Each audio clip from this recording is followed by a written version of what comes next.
정말 죽을 뻔했습니다. 중요한 건 내 원금의 손실을 막는 거겠죠. 1월 10일 주택공급 확대를 위해서 정부 대책이 있었죠. 세부 항목들에 대해 각종 입법이 진행되어야 결실을 맺을 텐데요.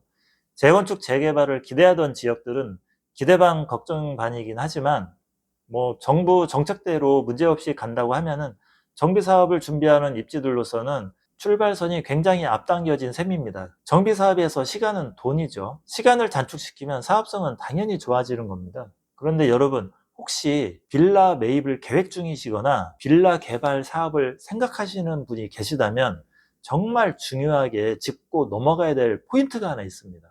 바로 현금 청산에 대한 이슈인데요. 지난주에 저한테 땅이 하나 왔습니다. 위치를 보니 상가보다는 빌라 사업지에 더 적합한 땅이더라고요. 자, 건축 계획을 하고 분양가를 산정해서 사업성 분석을 해보니까 수익률이 한 250%로 괜찮게 나오더라고요. 위치도 용산으로 아주 좋고, 용산이면은 또 분양에 대한 리스크도 많이 줄어드니까 괜찮죠. 얼마 전에 이 근처 신축 빌라 6억에 분양하는 거를 제가 봤으니까요. 그런데 신통기획 접수를 준비 중인 구역하고 바로 좀 접해 있는 땅이더라고요. 부동산에서 이 땅은 제외돼서 괜찮다고는 또 하더라고요. 그리고 또 저도 여기저기 직접 찾아보니까 제외된 땅이 또 맞긴 하고, 그런데 제외된 것도 맞고 구역 지정선에서 빠져 있긴 한데 모양도 그렇고 굉장히 이제 꺼림직한 거예요.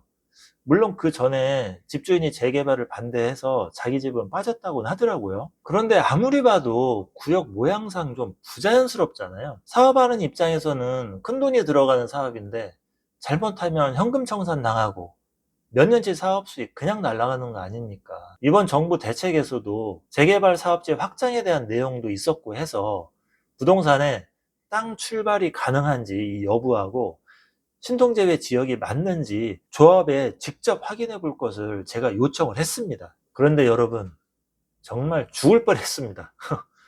부동산에서 전화가 왔는데 처음부터 죄송하다고 막 열댓 번 하는 거예요. 조합장에 직접 확인해 보니까 기존 구역 이외에 이 땅하고 몇 개 땅을 더 추가로 포함해서 신통 접수하려고 내부 승인까지 나서 준비 중이라고 하더라고요. 참, 정말 큰일 날 뻔했습니다. 부동산들이 뭔가 변화가 있으면 그때그때 정보를 업그레이드 해야 되는데 예전 정보만 가지고 확신에 차 있던 거죠. 사실 대부분 사람들이 부동산 말을 절대 신뢰하고 거래하는데 만약에 초보 빌라 사업자라면 철석같이 믿고 아마 했을 겁니다. 그럼 사업하려고 샀던 이 땅 사업자는 신축해봤자 현금 청산이니 건축은 못하고 그냥 강제로 그냥 조합원 되는 거거든요. 어쩌면 조합원 되는 게 다행일 수도 있어요.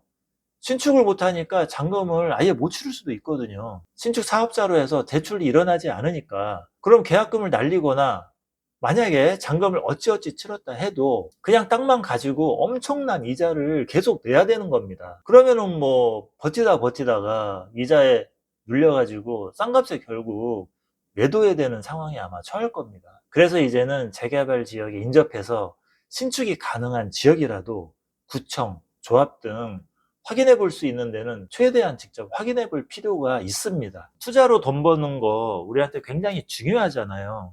하지만 그보다 더 중요한 건 내 원금의 손실을 막는 거겠죠.